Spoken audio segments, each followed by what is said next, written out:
alam nyo na kung anong ibig sabihin ng migaon. Lingid sa kaalaman ng taong bayan ayon sa ating mga puting ahas. Kaya pala, malaki ang binibigay din kay migaon. Kasi chinutsuk-tsak siya ni Tambaluslos. Ayan, ngayon alam na ng asawa mo. Okay? Chinutsuk-tsak siya ni Tambaluslos at ni Sandra Chararat. Ni Charis. Alright. Ni Migaon Nograles. Okay? Ay, chinutsurba siya. Tinutuhog siya ni Sandra Chararat. You know, ACDC yan eh. Pwedeng kipay, pwedeng hotdog. Kasi, hindi nilalandi. Chinutsuk-tsak nga eh. Chinutsurba siya ni Tamba at ni Sandra. Kaya naman pala ang kipay niya laging busog. Hindi lang yun. Ginagamit niya ang kanyang kabigaan para makakamkam ng pera ng bayan. Kaya 'di ba kung ganun-ganun na lang ang panggigipit nila sa SMNI, feeling nila powerful siya. Feeling nito ni Migaon ay napaka-powerful niya. Ang pagtatraidor niya, 'di ba, sa mga Duterte. So yung pala, chinutsuk-tsak-tsene siya sa lingid sa kalaman ng asawa ni Tamba. Imagine nyo, nagtutuhugan ng mga buwakan ng ina. Ngayon, sabi ko nga, wala tayong pakialam kung magtsuktsakan sila, mag-orgy sila, wala tayong pakialam doon. Pero nakasalalay dito ang pera ng bayan. Alam mo kung bakit? Kasi may pagkakataon pa na palangga na si Migaon ay nagparinig doon sa Kongreso. Okay na? May sa isang dinner, nandoon si Tamba, kasi nga speaker eh. Ano sabi, naghanap ako ng boyfriend. Nagbiga-biga siya doon. So, siyempre, si Tamba mahilig sa laman na panis. Okay? So, ngayon, nung narinig ni Tamba na gusto ni Migaon magpa-tsuk-tsak-tsenes, ayun, naganap ang mga eksena. At sharing pa yung magtiwin, si Sandra Chararat. You know that? Kita mga kahiyupan nito, mga hayop na to. Diba ako na nag-expose sa inyo na bumibili ng mga kababaihan si Sandra Chararat dyan sa Kongreso nung December? Diba?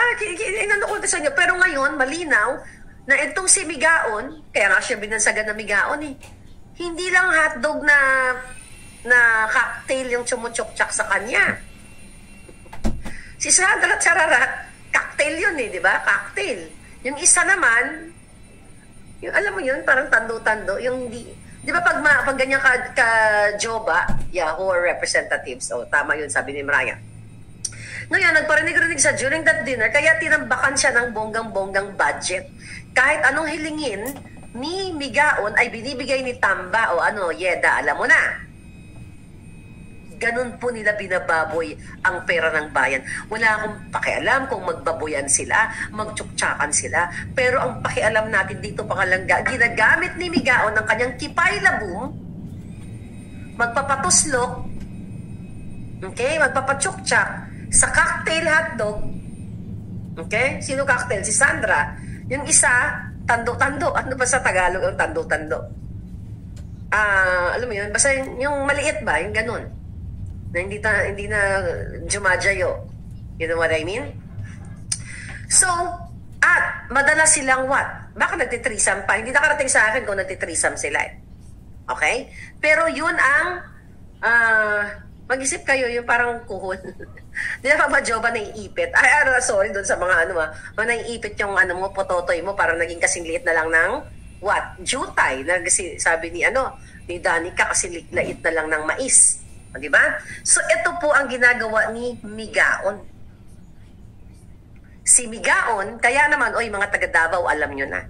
Pinangakuan doon, may mga nagsalita doon na mga kababayan natin sa Davao na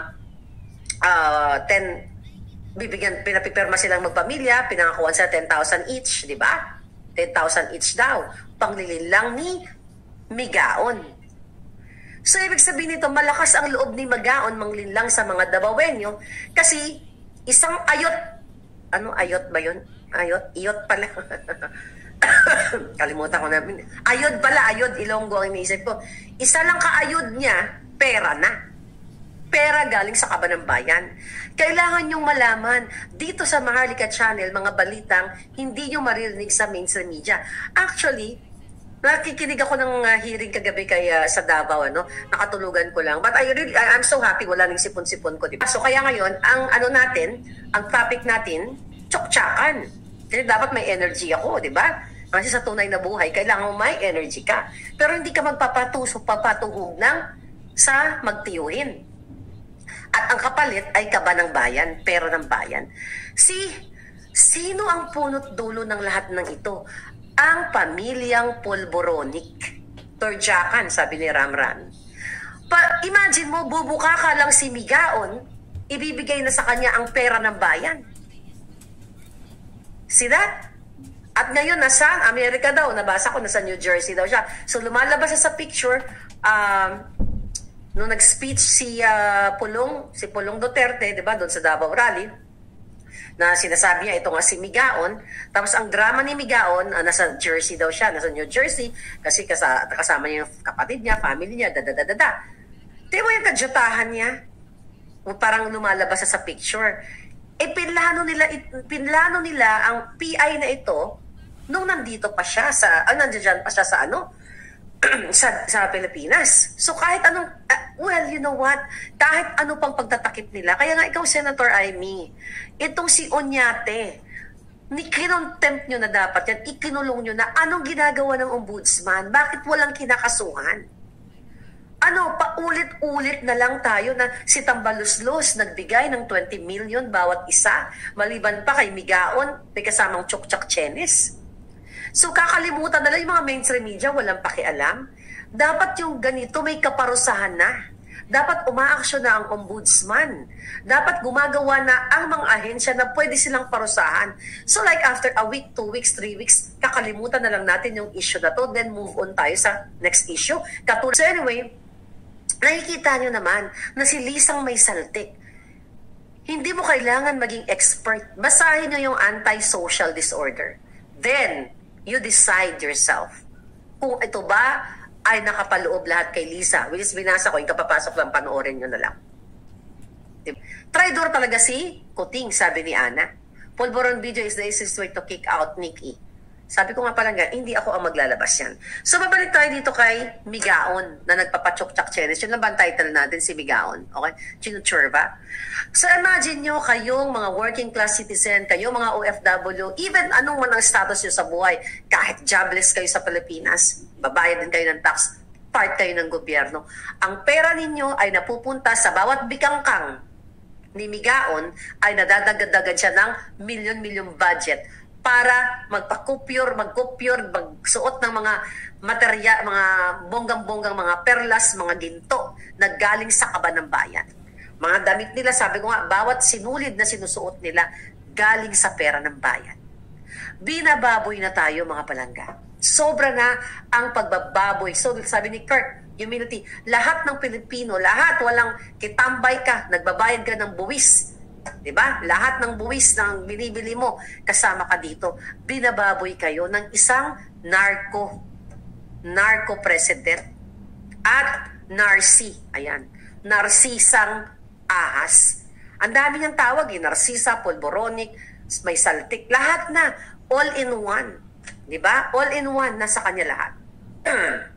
Si Tamba, narcissist. Yun nga, may mga saltik na sila. Kasi ang pakiramdam nila, palangga, pagmamay-ari na nila ang Pilipinas, hawak na nila yung Kaban ng Bayan. So ganito tayo linlangin. Actually, nung isang vlog ko, sabi ko, gusto ko isang buong Pilipinas. Wala ko, papayag na lang din ako kung may isa sa katuparan na ang Mindanao ay magiging isang bansa.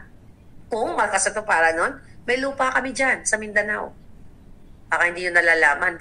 So hindi na ako kailangang magpaampon sa inyo. May lupa kami ng enough para magtanim ako ng doon, ng kamote pag nag-retire ako sa Davao. Gawin nyo na. Diba? Kung ganito lang naman. So magsasangayon na ako. But again, it's so sad na pinamumunuan tayo ng polboron. Pinamumunuan tayo ng Migaon. So, ngayon alam nyo na si Migaon ay nagpapatsuk-tsak chenes kay Tamba at kay Sandra Chararat. Dalawa, di ba? Siguro, kay Chararat, ibang milyon din yun. Kay Tamba, iba din. So, talagang kinutuhog niya. Hindi, nagpapatuhog siya sa ngalan ng salapi. Kaya wala na. Kung hindi kayo kikilos, kung hindi kayo get up, speak up, and pick them up, then, baka magluray-luray ng dila po dito mga palangga, hindi pa rin kayo kumikilos. Diba? Kayong mga bruskong mga men in uniform. Kayong mga may kakayahan to speak up. Andiyan na ang Pangulong Duterte nag-speak up na. What are you waiting for? Na lalong malubog tayo sa kahirapan? Again, I'm not gonna stop here. Hanggat may boses ako, hanggat may bunganga ako, hanggang may dugong nananalaytay sa akin, wala pong kayang magpatigil sa akin over my dead body. Dahil kasama ko kayo. Again, this is your Fair Lady Maharlika. I'm glad I'm better. Thank you. Thank you, Palangga. Labanan natin mga inayupak.